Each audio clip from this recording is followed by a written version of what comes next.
il est impératif, avant de porter un jugement, de faire une recherche ou une analyse avérée, même si la situation ne les concerne pas. Le côté arbitraire du jugement nous engage à la prudence et à la tolérance. Nous devons juger les mauvaises actions avec conscience, avec prudence, voire avec une certaine compassion.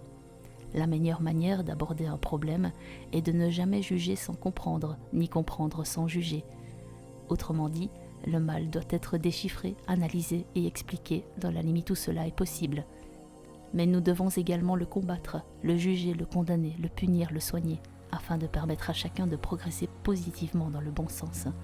Le fait de juger, condamner et punir sans chercher à comprendre a toujours été la meilleure façon de faire perdurer le mal. Juger une personne parce qu'elle n'est pas sociable ou qu'elle a l'air de se foutre de tout le monde, nous en sommes tous capables. Mais nous ne savons pas vraiment pourquoi cette personne adopte un tel comportement, et nous avons malgré tout tendance à porter un jugement, du moins la plupart du temps. Si nous prenions la peine, le temps de mieux connaître cette personne, nous verrions que bien souvent, sous son apparence, on trouve beaucoup plus que ce que l'on pourrait imaginer.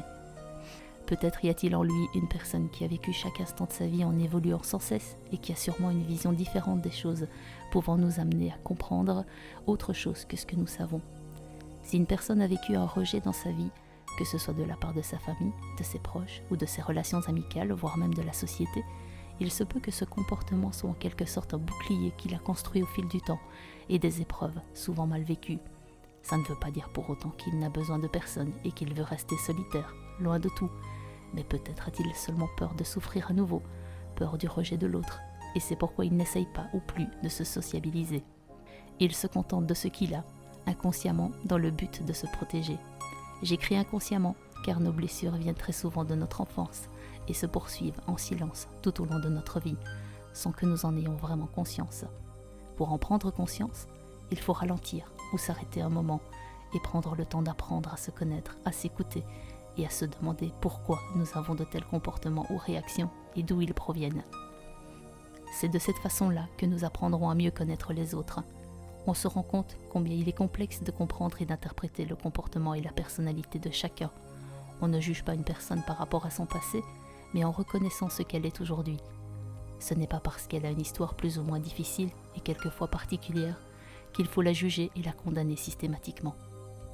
Si la personne a pris conscience de ce qu'elle est et qu'elle a le courage et la force de changer, il est important pour elle que le parcours effectué pour arriver à ce qu'elle est aujourd'hui soit reconnu.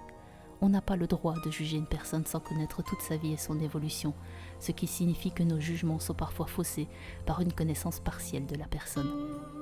La plupart du temps, je recommande que l'on prenne en compte les autres afin de les aimer et de les respecter pour ce qu'ils sont réellement.